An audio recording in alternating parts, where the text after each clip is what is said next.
And thanks for joining us on the newsroom. I'm Tamila Rakin Collier, and these are the stories we're following at the moment.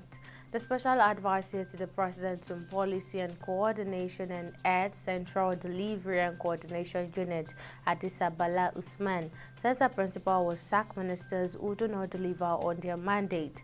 This was made known by Usman while speaking at the opening of the technical retreat for delivery desk officers of federal ministries on implementation of presidential priorities and ministerial deliverables in Uyo, Akwa Ibom State.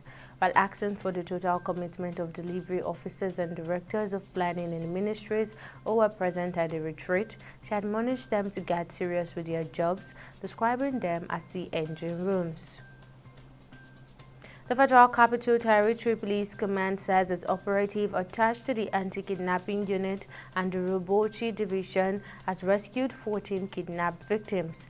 A statement issued on Thursday and made available to newsmen by the spokesperson of the command, Josephine Ade, disclosed the operation took place on Wednesday. The hostages who were rescued or not have since been reunited with their loved ones.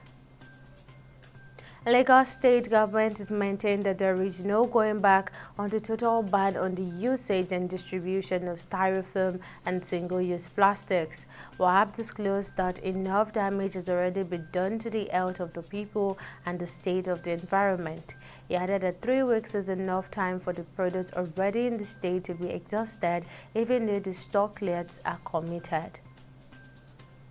Still in Lagos State, the state government is set to enforce the requirement for the provision of firefighting devices in buildings, in line with the Lagos State Urban and Regional Planning and Development Law 2019 as amended. This was made known by the Lagos State Commissioner of Physical Planning and Urban Development, Oluyinka Olumide, in Alausa, Ikeja on Wednesday. Olumide disclosed that the move became necessary to prevent fire disasters in the state as the recent fire outbreak in Mandela's building.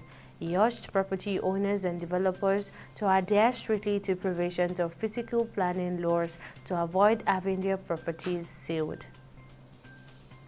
And in business, Nigeria's inflation is projected to drop to 21.5% in 2024 from the 24.5 recorded in 2023.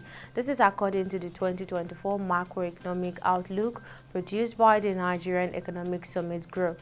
According to the report, the decline in inflationary pressures is anticipated to result from reduced reliance on ways and means financing for the budget deficit, a stable structural exchange rate, and additional proactive monetary measures implemented by the central bank. On the foreign scene, former U.S. President Donald Trump's trade advisor Peter Navarro will be sentenced in Washington Federal High Court on Thursday for refusing to cooperate with a congressional investigation into the January 6, 2021 attack on the U.S. Capitol. Federal prosecutors are seeking 6 months in prison for Navarro, writing in a court paper that he chose allegiance to former President Donald Trump over the rule of law.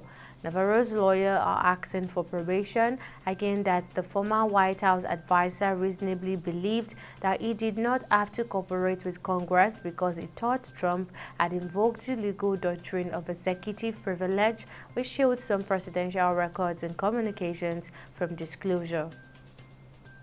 And on sport, a Spanish judge on Thursday proposed that former Spanish football chief Luis Rubiales be tried over the case he forced on World Cup star Eni Hermoso.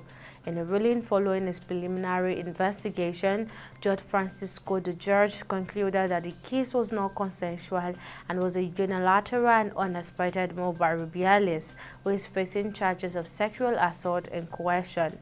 FIFA announced in October 2023 that it had imposed a 3-year ban on Rubiales.